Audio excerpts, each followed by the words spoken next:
गेल्या काही दिवसांपासून राज्य मंत्रिमंडळातील काही मंत्री त्यांच्या वादग्रस्त वक्तव्य आणि कारनाम्यांमुळे चर्चेत आहेत। या मंत्र्यांमुळे राज्य सरकारची प्रतिमा मलिन होत असल्याने राज्याचे मुख्यमंत्री देवेंद्र फडणवीस यांनी याची गंभीर दखल घेत मंत्र्यांची शाळा घेतली। वादग्रस्त विधानं, कृती अजिबात खपवून घेतली जाणार नाही असं सांगतानाच ही अखेरची संधी असल्याचा इशाराच वादग्रस्त मंत्र्यांना दिलाय। मंत्रिमंडळ बैठक नव्हे, फडणवीसांची शाळा। मुख्यमंत्री फडणवीसांकडून मंत्र्यांची हजेरी। मुख्यमंत्र्यांनी दिली मंत्र्यांना तंबी। राज्य मंत्रिमंडळ बैठक आटोपल्यानंतर मुख्यमंत्री देवेंद्र फडणवीसांनी मंत्रिमंडळाची स्वतंत्र बैठक घेतली। ही बैठक नव्हती तर ती फडणवीसांनी वादग्रस्त मंत्र्यांची जणू शाळाच घेतली। जवळपास 20 मिनिटं फडणवीसांनी सगळ्यांची हजेरी घेतल्याचं सूत्रांनी सांगितलंय। या बैठकीला मंत्री माणिकराव कोकाटे, संजय शिरसाट, योगेश कदमांसह सर्वच मंत्री हजर होते। पण फडणवीसांचा रोख हा वादात असलेल्या मंत्र्यांकडे होता। वादग्रस्त विधानं, कृती अजिबात खपवून घेतली जाणार नाही असं सांगतानाच अशा प्रकारांमुळे सरकारची प्रचंड बदनामी होते अशा शब्दात मुख्यमंत्र्यांनी मंत्र्यांची खरडपट्टी काढली। ही अखेरची संधी असल्याचा इशारा मुख्यमंत्र्यांनी मंत्र्यांना दिला।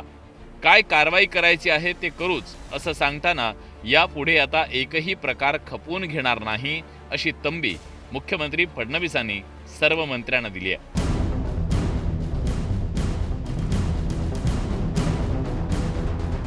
आपल्या मंत्रिमंडळातील काही मंत्र्यांच्या वर्तन आणि कारनाम्यांमुळे फडणवीसांनी प्रचंड नाराजी व्यक्त केली। त्याला कारणही तसंच आहे। गेल्या काही दिवसातील महायुती सरकारमधले मंत्री आणि आमदारांची वक्तव्य आणि कारनाम्यांची सर्वाधिक चर्चा झाली।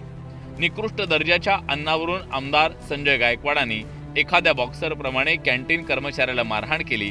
वादग्रस्त वक्तव्यामुळे वादाच्या भोवऱ्यात सापडलेले कृषी मंत्री माणिकराव कोकाटे सभागृहात मोबाईलवर रम्मी खेळतानाचे व्हिडिओ व्हायरल झाले। सामाजिक न्याय मंत्री संजय शिरसाट यांच्या पैशाच्या बॅगसह व्हिडिओ व्हायरल झाला। तर मुंबईतल्या कांदिवलीतल्या सावली बारवर पोलिसांनी केलेल्या कारवाईवरून राज्याचे गृहराज्यमंत्री योगेश कदम विरोधकांच्या निशाण्यावर आले। विशेष म्हणजे अनिल परबांनी आज योगेश कदमांविरोधातले पुरावे मुख्यमंत्र्यांकडे सोपवले। 2023 मध्ये 10 ऑगस्टला आणि 28 मेला या बारवरती रेड झाली होती। त्यामुळे हे हॅबिच्युअल ऑफेंडर म्हणजे पुन्हा पुन्हा गुन्हे करणारे लोक म्हणून यांची त्याच्यामध्ये नोंद आहे आणि त्यामुळे अशी त्यांना जबाबदारी झटकता येणार नाही। याची जबाबदारी ही त्यांच्यावरच आहे आणि त्यामुळे गृहराज्यमंत्र्यांचा राजीनामा घ्यावा अशी मी मागणी केलेली आहे। जी काही कागदपत्र आहेत ते कसं जे काही रामनाथभाईंनी यामध्ये वक्तव्य देखील केलेलं आहे त्यांनी देखील क्लॅरिफिकेशन दिलं होतं की जी काही ती वास्तू आहे आम्ही अनेक वर्ष ती भाड्यावरती दिलेली आहे आणि कायद्यानुसार जो भाडेकरू आहे तो जबाबदार आहे। त्याची जी काही कागदपत्र आहे ती देखील माननीय मुख्यमंत्री महोदयांकडे आम्ही देऊ। राज्य मंत्रिमंडळातील काही मंत्री आणि आमदारांच्या वर्तनाबद्दल भाजप नेत्यांनीही नाराजी व्यक्त केली। कामांवर चर्चा होण्याऐवजी आमदारांची मारहाण, मंत्र्यांचे सभागृहातलं वर्तन यासारख्या भलत्याच गोष्टींवर चर्चा घडवून मुख्यमंत्री फडणवीस यांच्या विकासाभिमुख नेतृत्वाला ग्रहण लावण्याचा प्रयत्न काही विघ्नसंतोषी मंडळी हेतुपूर्वक करत आहेत। या प्रयत्नांना सत्ताधारी पक्षाचा भाग असलेल्या मंडळींकडून अनावधानानं साथ मिळते। आपण विरोधी शक्तीच्या हातातलं प्यादं बनत आहोत का याचा विचार संबंधितांनी करावा अशा शब्दात भाजपचे मुख्य प्रवक्ते केशव उपाध्येंनी लेखातून नाराजी व्यक्त केली।